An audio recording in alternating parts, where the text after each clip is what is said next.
Her friends threw a bachelorette trip. She came back asking for a break. I smiled and showed her the photos. She had no words. Neither did her parents. Nobody moved. Turns out her family had a debt. And my fiancé was how they planned to pay it off. My name is Wade Hansen. I'm 43 years old. I own 3 car washes in the Raleigh area. Nothing flashy, but they run clean, turn profit, and they're mine. Built them from scratch over 15 years. I've got a son, Tyler, 19, just started his first year at NC State. Smart kid. Good head on his shoulders. His mom and I split when he was 6. No drama. No war. Just 2 people who figure out too late they weren't meant to be married. We've kept it civil. Tyler turned out better than either of us deserved. About 4 years ago, I met Naomi Strickland at a charity auction in downtown Raleigh. She was 30, laughed at the right moments, had this way of listening that made you feel like the only person in the room. We dated slow, built something real, or so I thought. 18 months ago, I proposed. She said yes. Her parents, Gloria and Gerald Strickland, were there when it happened, and they smiled and hugged her, and I thought that was that. I should have clocked Gerald's handshake that night. Firm, sure, but his eyes never warmed up. And Gloria, she had that particular smile some women deploy when they approve of the occasion, but not the man. I noticed. I filed it away and let it go. The wedding was set for the second Saturday of October.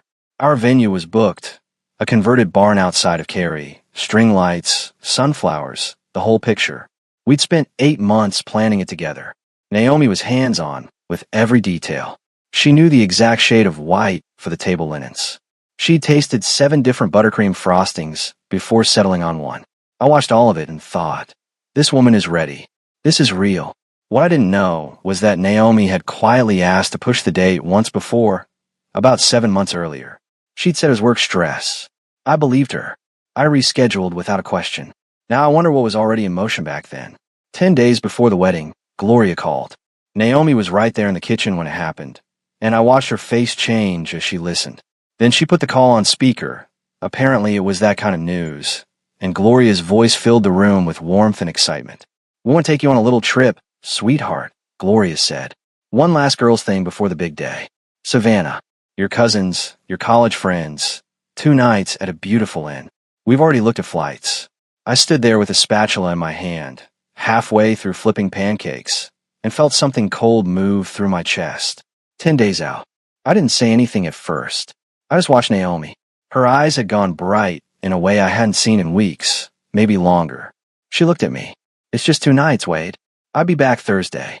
That gives us a full week before the rehearsal." I kept my voice easy. Savannah's a long way for 2 nights. "It's a bachelorette trip," Gloria chimed in, still on speaker, as if my concern was quaint. "Every bride deserves one." I wanted to say, "Not 1 week before the wedding. She doesn't." But I didn't. I swallowed it down and told her to have a good time, because I didn't want to be the guy who couldn't give his fiancée a weekend with her people.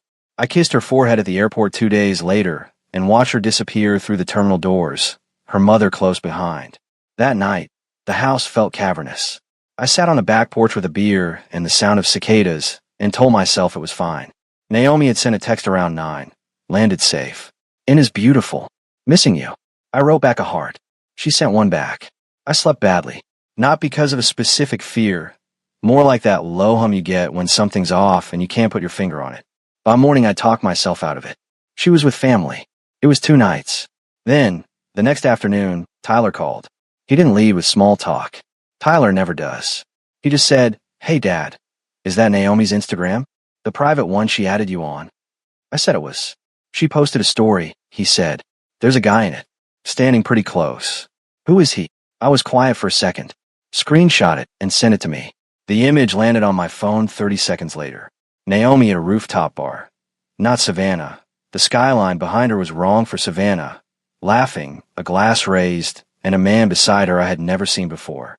Dark blazer, easy smile, the kind of posture that said he was used to being the most comfortable person in any room. I stared at that photo for a long time. Then I called Brett Harmon. Brett Harmon and I go back 22 years. We met on a job site when we were both 21, hauling lumber for a contractor who paid cash and asked no questions. Brett eventually moved into private security work, then drifted into freelance investigations when the hours got better and the pay got worse. He's the kind of man who listens more than he talks and never asks why you need something, just whether you need it done right. I called him from my driveway, still sitting in the truck, Tyler's screenshot open on my phone. I need you to look into something, I said. Naomi's on a bachelorette trip, supposed to be Savannah. That skyline in the background isn't Savannah. Brett didn't miss a beat. Send me the photo. Give me the names you know, and I'll start pulling threads. I forwarded the image and gave him what I had, Gloria and Gerald Strickland, Naomi's parents.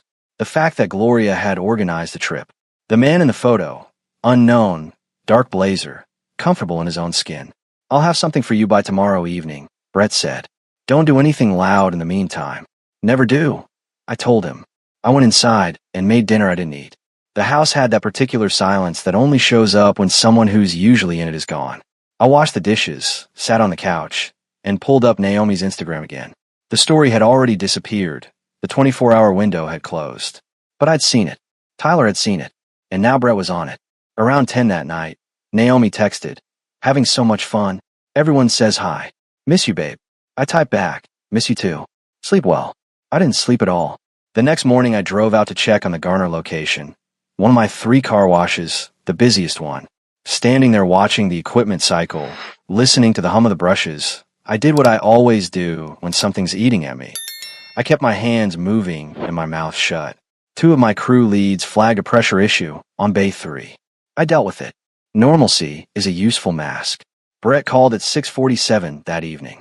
"Her name is Colton Lane," he said. Well, his name. Colton Lane, 36. His father is Raymond Lane. Runs Lane Capital out of Charlotte. Commercial real estate, private equity, the whole package. The son has his fingers in a few ventures, mostly funded by daddy, but he presents well. Drives the right cars. Wears the right watch. I leaned against the kitchen counter and said nothing. Brett kept going. "They're not in Savannah, Wade. They're in Charleston. High-end Inn on the Battery. I've already confirmed Colton Lane checked in 2 days ago. Same property, same dates as Naomi and her parents. Her parents are there too," I said. It wasn't a question. Gloria and Gerald checked into the same in the morning Naomi arrived. They're all under the same roof. He paused. "There's something else. I did some digging on the Strickland family finances. Gerald has a business loan he hasn't paid down in 4 years, taken out through a private lending firm. The firm traces back to Lane Capital." The kitchen went very quiet around me. "How much?" I asked. $340,000, Brett said. "Give or take." I set my coffee mug down on the counter slowly, deliberately, like if I moved too fast something would shatter. "So she's not on a bachelorette trip," I said. "She's at a curated introduction," Brett said. I don't know how much Naomi knows about the financial piece, but her parents know exactly what they're doing. I thanked him and told him to keep watching. He said he'd have photos and documentation within 24 hours. I hung up and stood in my kitchen for a long time without moving. Here's what I didn't do.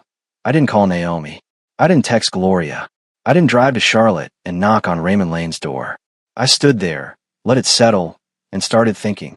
Because here's the thing about being a man who built something from nothing.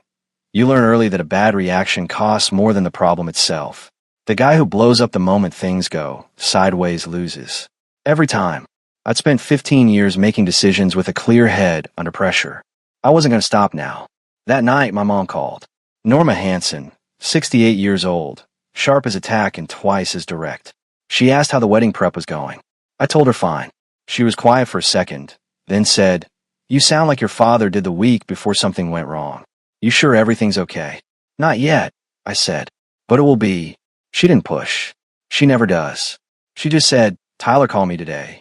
He sounded worried about you." That hit somewhere I wasn't expecting. After we hung up, I sat at the kitchen table and opened my laptop. I started a document. Not a plan. Not yet. Just notes. What I knew. What I still needed to know. What I was going to do when I knew enough. The next morning, Brett sent the first folder. I opened it, and everything I'd been hoping wasn't true turned out to be exactly that. Brett sent the files at 6:14 in the morning. I know the exact time because I hadn't slept more than 2 hours, and I'd been watching my phone like it owed me something. I poured a coffee, sat at the kitchen table, and opened the folder. It was organized the way Brett always organizes things. Clean, methodical, no fluff. A summary page first, then photos, then documents. I read the summary standing up, then had to sit back down.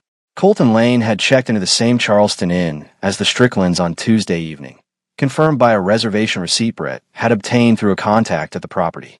He wasn't a coincidence. He was the reason for the trip. The photos came next. Brett had a source on the ground who'd spent a day in the area.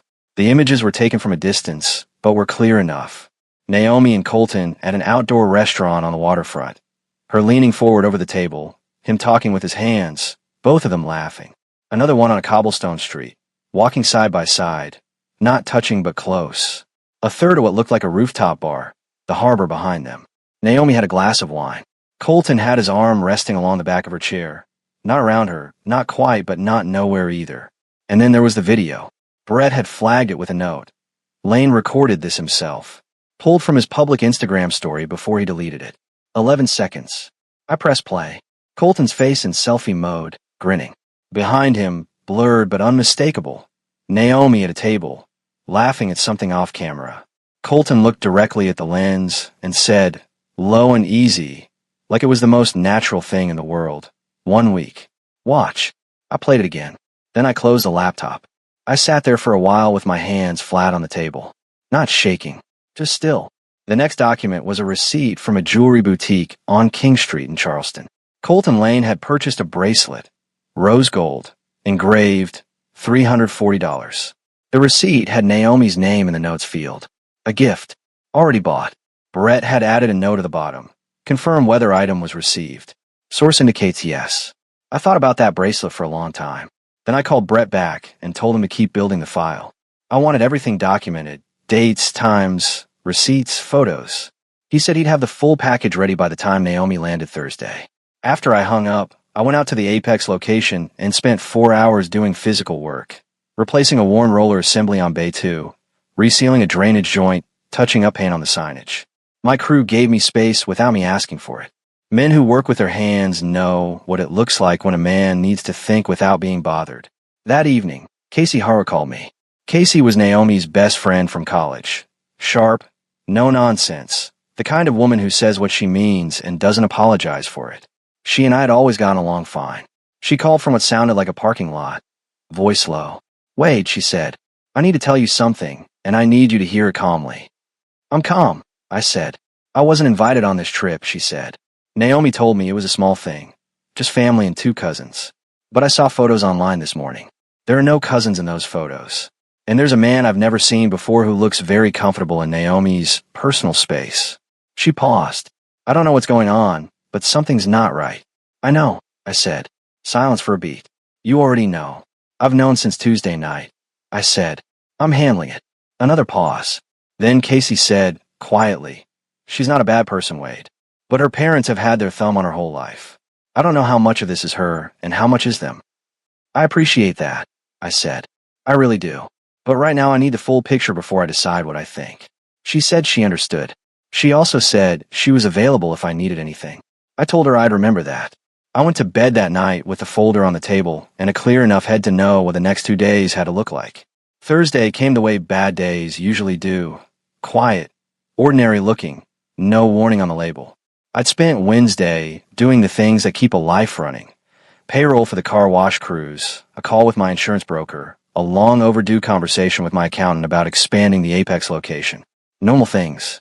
Useful things.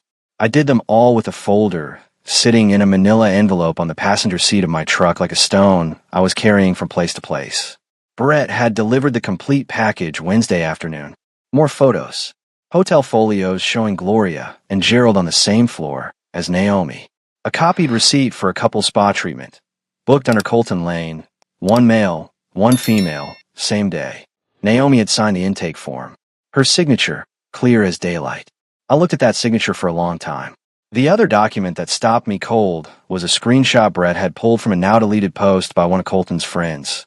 A guy who apparently couldn't help himself. The caption read, "See finally making his move. Dad's been setting this up for months. She's something else." Posted Tuesday night. Deleted by Wednesday morning. But Brett had it. Dad's been setting this up for months. I read that line maybe a dozen times. Then I put the folder away and didn't open it again until I needed to. Thursday morning, I checked in with Tyler. He texted the night before to ask if I was okay. I called him instead of texting back. Felt like the right thing to do. I'm good, I told him. What you sent me Monday. That mattered. Don't second guess that. Tyler was quiet for a second. Is it bad? It's what it is, I said. I've got it under control. You need me to come home? Stay at school, I said firmly. Do your thing. I'll call you when there's something to tell. He didn't push. He said, okay, Dad. I love you. I told him the same and hung up before he could hear anything in my voice that I didn't want him to hear. I got to the airport 40 minutes early. Parked in short term, walked in, found her gate on the board. Flight from Charleston via Charlotte. On time. I stood near the arrival's exit with my hands in my jacket pockets and the manila envelope in the truck.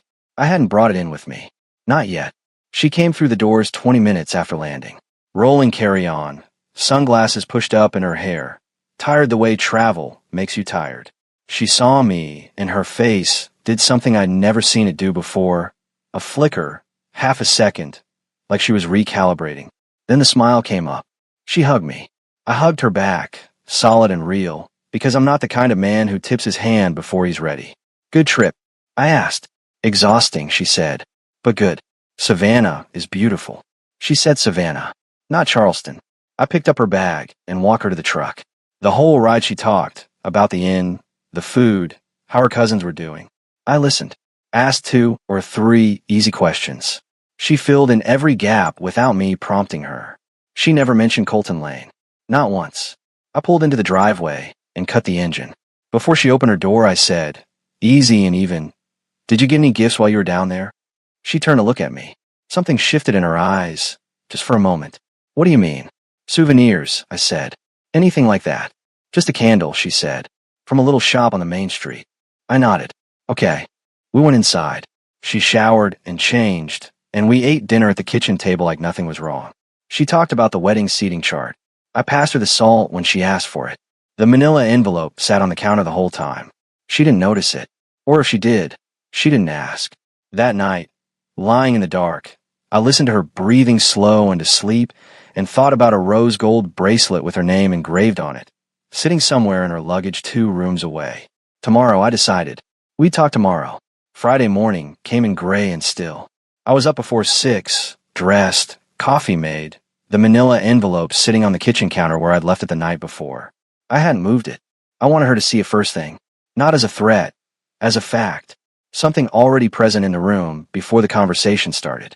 Naomi came downstairs around 7:30 in her robe, hair loose, eyes still soft from sleep. She poured herself a coffee and leaned against the counter across from me. We talked for a few minutes about nothing, the weather, whether the Apex location needed new signage, what we were doing for dinner. Normal morning conversation, the kind that fills space without meaning much. Then she set her mug down and looked at me with an expression I'd never seen on her before. Careful, pre-constructed, like she'd been rehearsing it. Wade, she said, I've been thinking. About us. About the wedding. I didn't say anything. I just waited. I think we need to take a step back, she said. Maybe slow things down. Take a break and make sure we're both really ready for this. A break. 6 days before our wedding. She said it quietly, like the volume made it gentler. I looked at her for a long moment. Then I did something she clearly wasn't expecting. I smiled. Not wide, not warm, just a slow, steady smile that said I'd already been 10 steps ahead of this conversation for 4 days. Okay, I said. I picked up the manila envelope from the counter and set it on the table in front of her. Why don't you open that first? She looked at the envelope, then at me. What is it? Open it, I said. She sat down slowly and pulled out the folder. The summary page first. She read it with her jaw tight and her eyes moving fast. Then the photos. Naomi at the waterfront restaurant with Colton. The rooftop bar. The cobblestone street. His arm along the back of her chair. She turned each page and said nothing. Her breathing changed, shorter, shallower, but she kept going. Then she hit the video screenshot. Brett had printed a still from it with a timestamp and Colton's caption transcribed below. 1 week. Watch. She put the page down flat on the table. She had no words. She just sat there staring at the image of Colton Lane grinning into his own camera with her blurred in the background, and she had absolutely nothing to say. That was the moment the front door opened. Gloria came in first, breezy and bright, a tote bag over one arm and a binder of wedding seating charts under the other. Gerald followed 2 steps behind, phone already in hand, barely looking up. They moved through the front hallway like they owned the place, the way they always did. Morning, you too, Gloria said, rounding into the kitchen. Then she stopped. She saw Naomi at the table, pale and rigid. She saw the photos spread in front of her. She saw me standing against the counter with my coffee and my expression that wasn't asking any questions. Gerald walked in behind her and stopped too. Nobody moved. Nobody said a word. The kitchen held all four of us in silence, so complete I could hear the refrigerator hum. Gloria recovered first. She always did. She set her tote bag down and said, voice carefully light, "What's all this?" "That," I said, "is what your daughter's bachelorette trip actually looked like." Gloria's expression tightened at the corners. Gerald finally put his phone away. Naomi looked up from the table. Her voice, when it came, was barely above a whisper. "Mom, who is Colton Lane?" Gloria opened her mouth and said something about an old family friend, a harmless introduction, nothing serious. I let her finish. Then I reached across the table and turned to the financial summary Brett had included. Gerald's outstanding loan, $340,000. The lending entity traced back to Raymond Lane's holding company. I slid it across to Gerald. He looked at it. His face didn't move, but something in his posture changed, a slight settling, like a man who'd been waiting for a shoe to drop finally hearing it hit the floor. "You want to explain that to her?" I asked him. "Or should I?" Naomi looked from the document to her father. "Dad, what is this?" Gerald said nothing. Gloria jumped in. Something about a business arrangement, about wanting the best for Naomi, about how Colton was a good man from a good family, and she would have seen that if she'd just given it a chance. Her voice stayed smooth and controlled, the voice of a woman who had talked her way out of things her whole life. I didn't interrupt. I let every word land in the room and sit there. When Gloria finished, Naomi turned to me. Her eyes were glassy, and her jaw was set. "Wade, I want you to know that nothing happened between us." I wouldn't. "I believe you," I said. "And I did mostly. But you were there for 3 days. You had dinners with him. You let him buy you a bracelet." I watched her eyes flinch at that. "And you came home and told me you'd been in Savannah." She closed her eyes. "You didn't fight it," I said quietly. "You didn't call me. You didn't walk out. You let them run the whole play, Naomi. And then you came home and asked me for a break." The room was very still. Gloria said, sharp and defensive, she was just keeping an open mind. "That's not a crime." I looked at Gloria. "No," I said. "But lying to the man your daughter is supposed to marry next week is something." Gerald finally spoke. His voice was flat and measured. "Let's not blow this out of proportion."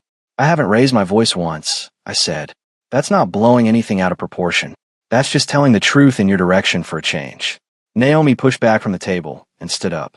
She looked at her parents like she was seeing them clearly for the first time and didn't entirely like what she found. Then she looked at me, and in her eyes I saw something complicated, guilt and grief, and maybe the beginning of understanding exactly what had been done. I picked up my coffee, took a sip, and waited. I had nowhere to be. The silence in my kitchen lasted about 30 seconds before Gloria decided she'd had enough of it. "Naomi," she said, her voice shifting into that particular register, warm, reasonable, the voice she used when she was managing a situation. "Sweetheart, nobody is trying to hurt you. We just wanted you to have options. That's all this was." Naomi was still standing. She hadn't moved back toward the table. She hadn't moved toward me either. She stood in the middle of the kitchen like a woman, trying to figure out which direction was forward. "Options," Naomi repeated. The word came out flat. "You flew me to Charleston and sat me down across from a man I'd never met a week before my wedding. And you're calling that options?" Gloria pressed on. "Colton is a wonderful man. His family is established, respected. His family is owed $340,000 by ours," I said. The room went quiet again. I looked at Gerald.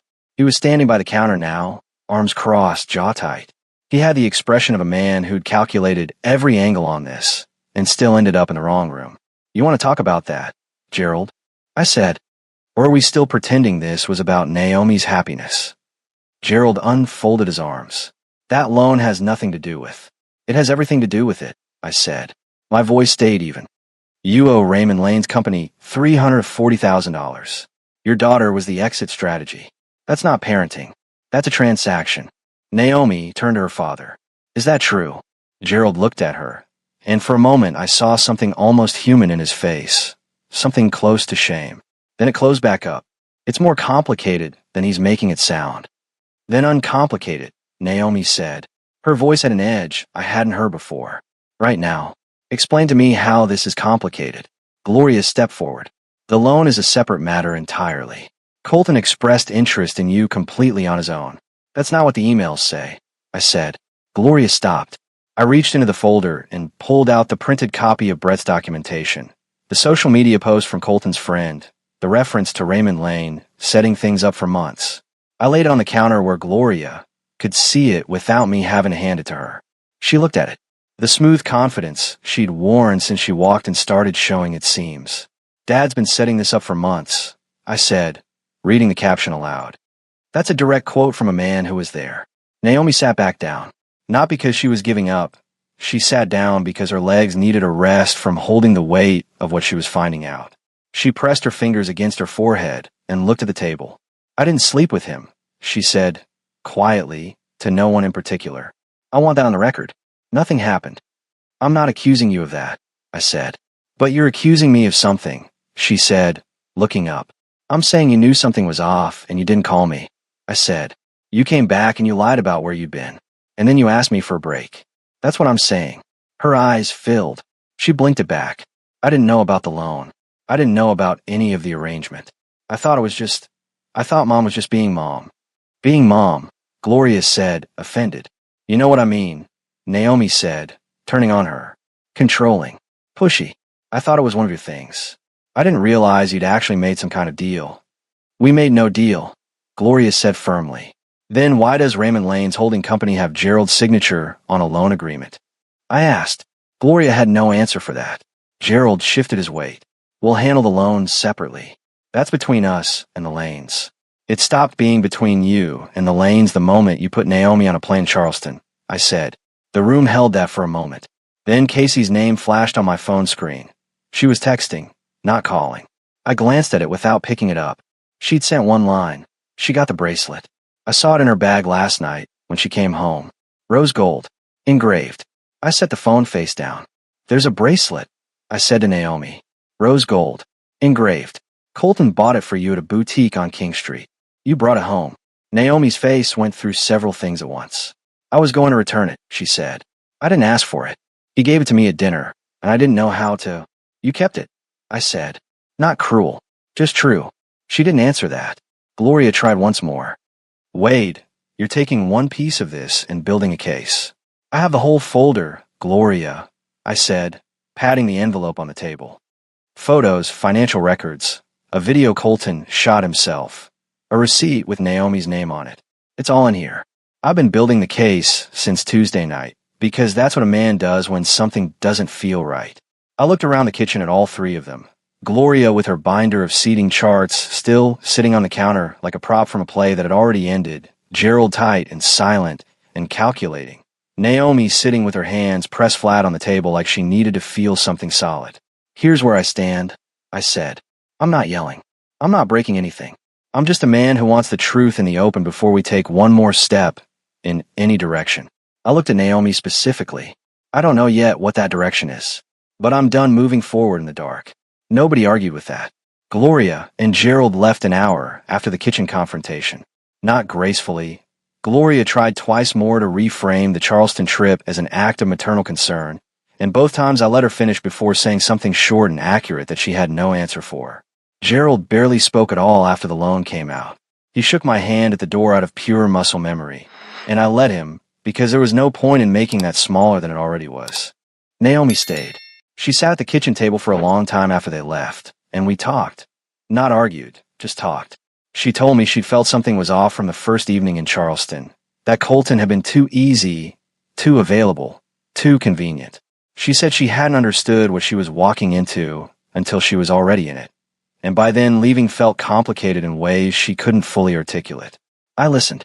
I asked a few questions. I didn't fill every silence with reassurance, because she didn't need me to manage her feelings. She needed to be honest, and she was being honest, and that was worth something. What she said that stayed with me was this. I've spent my whole life trusting their instincts over my own, and I didn't even realize I was doing it until I was sitting at dinner with a man my mother picked and thinking, this doesn't feel right, but maybe they see something I don't. I told her I understood that. I also told her it didn't make the week disappear. She went upstairs around noon. I went out to the Garner location, checked in with my crew lead, and spent an hour doing paperwork in the small office we keep behind the equipment room. Then I called Brett. I need one more thing, I said. The venue. Our wedding venue. I need to know if the contract has any provisions I can use if I need to make changes to the booking. Brett laughed quietly. That's a new one. I already paid a deposit. I'm not walking away from it without looking at the fine print. Brett said he'd have a look. He called back that evening with good news. The venue had a clause allowing date modification or conversion to a private event booking within 30 days of the original date, provided the total reservation value remained the same. I'd paid $18,000 down. The clause meant I could repurpose the booking without losing a dollar. I made a phone call to the venue coordinator. Friendly, professional. I told her I needed to convert the October booking to a private dinner event. Same date, same space, different format. She confirmed it was possible and said she'd send revised paperwork by morning. Then I started making calls. Not to the wedding guest list. To the people who actually mattered. My crew, my cousins, a handful of friends who'd been in my corner long before Naomi was in the picture. Tyler, who drove down from Raleigh without me, asking twice. Brett, obviously. Casey, who said she'd been waiting for a reason to show up. I told each of them, Saturday night, same venue, be there at 7. I've got something to show everyone. The last call I made was to Raymond Lane. I didn't plan it. I was sitting in my truck outside the Apex location at 9:30 in the evening, going through Brett's folder one more time, and Raymond Lane's number was in the documentation. Direct line, business card, the kind of number you give to people you expect to be useful. I dialed it. He picked up on the third ring. His voice was smooth and measured, a man who'd taken a lot of calls and handled most of them cleanly. Mr. Hanson, he said, which meant he'd already been briefed. I was wondering when you call. Then you know why I'm calling, I said. I suspect, he said. I want you to know that my involvement in this situation was limited to... I'm going to stop you there, I said. I'm not interested in your version of limited. I'm calling to let you know that everything your son did and everything the Stricklands were part of is documented. Photos, receipts, financial records, a video your son shot himself. I paused. I'm not calling a lawyer. I'm not calling the press. I'm just making sure you understand that I have it all. A long pause. Then, what is it you want, Mr. Hanson? Nothing from you, I said. That's the point. I want you to know that this didn't work, that I know exactly what it was, and that the next move is mine. I hung up before he could respond. I sat in the parking lot for a few minutes after that, listening to the night sounds, the distant hum of traffic on the highway, the tick of the engine cooling down. Then I drove home, ate a sandwich standing at the counter, and went to bed. For the first time all week, I slept 8 solid hours. Saturday arrived clear and cool, the kind of October evening that makes North Carolina feel like it was designed for outdoor events. The venue looked the same as it always had. Converted barn, high ceiling, string lights, the view of the tree line through the wide rear windows. I'd spent 15 minutes that afternoon walking the space with the coordinator, confirming the setup. Round tables instead of rows. A screen and projector at the front. My laptop connected and tested. By 6:50, the room was filling. Brett came in first and set up near the back without me asking. Casey arrived next, found a seat near the center, and gave me a nod that said she was ready for whatever this was. Tyler drove up from school. He walked in, shook my hand, and took a seat in the front row with the quiet confidence of a 19-year-old who understood more than he should have to. My mother, Norma, arrived at 7 sharp in her good coat. She hugged me once, firmly, said nothing, and sat down. Then came Gloria and Gerald, exactly as I'd expected. Gloria in pearls, Gerald in his blazer, both of them scanning the room with the practiced composure of people who'd learned long ago how to walk into a space and own it. They found seats near the middle. Naomi came in behind them. She saw me at the front and held my gaze for a moment, searching, uncertain. I gave her a slight nod. She sat. Colton Lane came in 3 minutes later. I had invited him personally. 1 text, 4 words, Saturday, 7. Be there. He'd replied with a thumbs up, because that's the kind of man he was. He walked in with that easy coastal confidence, scanned the room, spotted Naomi, and smiled at her. She didn't smile back. He found a chair near the side wall. About 22 people in total. Family, close friends, the people whose opinions shaped the rooms I lived in. I stepped to the front at 7:15. Thanks for coming, I said. My voice was steady. I know the invitation was short notice. I appreciate you being here. I looked around the room. Tyler in the front row, Brett at the back, Casey in the middle, my mother with her hands folded in her lap. Most of you know that Naomi and I were supposed to be getting married here next week. I want to explain why that isn't happening. And I want to explain it once, in front of the people who matter. So, there's no version of this story that gets told without the facts. I clicked the laptop. The first slide, a map showing Raleigh, the flight path, and Charleston. The second, the hotel confirmation showing Gerald and Gloria Strickland checked into the same inn as Naomi on the same day as Colton Lane. Murmurs moved through the room. The third slide, the financial summary. Gerald's loan, the Lane Capital connection, $340,000. I heard Gloria shift in her chair. Slide 4, the photographs. Naomi and Colton at the waterfront restaurant, the rooftop bar, the cobblestone street. I let each one sit for 5 seconds before moving to the next. The room was very quiet. Then I played the video. 11 seconds. Colton's face, easy and confident. 1 week. Watch. And Naomi, blur behind him, laughing. I heard Tyler exhale slowly in the front row.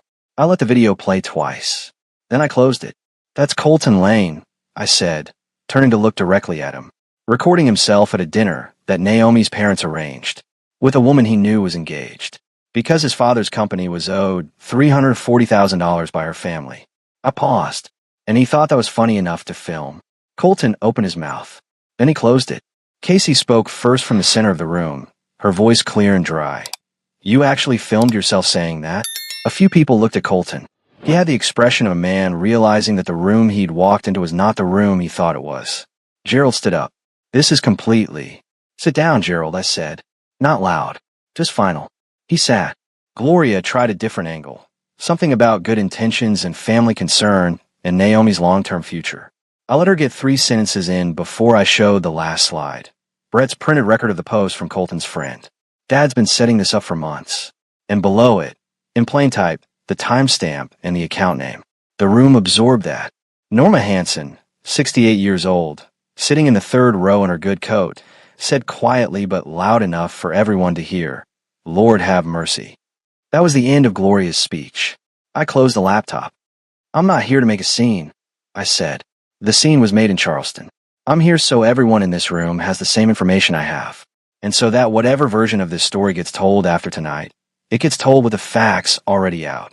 I looked at Naomi. She was sitting with her hands in her lap, looking at the floor, her face composed and pale. I looked at Colton. He was already reaching for his jacket. You can leave, I said to him directly. You were never really part of this. He left. No argument. No parting shot. Just a man who'd miscalculated walking out a door. The room held everything else. The morning after the barn felt like the first quiet morning I'd had in 2 weeks. I woke up before sunrise, made coffee, sat on the back porch, and let the October air do what it does best, clear things out. The room had emptied gradually the night before. Colton had left first, and nobody had marked his exit as a loss. Gloria tried to pull Naomi aside near the door, but Naomi stepped away and walked out with Casey instead. Gerald left without speaking to me. My mother hugged me on her way out and said, close to my ear, your father would have been proud of how you handled that. Then she left, and that was worth more than anything else said that evening. Tyler stayed and helped me pack up the projector and fold the tables. We didn't talk much. We didn't need to. He drove back to Raleigh around midnight and texted me when he got in. I fell asleep an hour later. By Sunday afternoon, the story had started moving. I don't know who filmed part of the barn event. Probably someone's phone, probably not intentional, but a clip surfaced on social media. 30 seconds of Colton's video playing on the projector screen. His voice clear as anything. 1 week. Watch. It circulated fast. By Monday morning, it had enough views that 2 of Raleigh's local news blogs had picked it up without using names, framing it as a local interest piece on family interference in relationships. Brett texted me a link and added, you didn't post this. I confirmed that I hadn't. He said, doesn't matter now. It's out. It mattered to Gloria's event planning business. She ran a mid-size operation, corporate events, private parties, the occasional wedding. By Tuesday, she had 3 cancellations and a string of 1-star reviews on her business page citing character concerns. Gerald's name came up in a private equity group he sat on. I heard through mutual contact that there was quiet discussion about his continued involvement. Nothing public yet. Nothing I'd caused directly. Colton went dark. His social media accounts, the ones Brett had been monitoring, went private within 48 hours of the barn.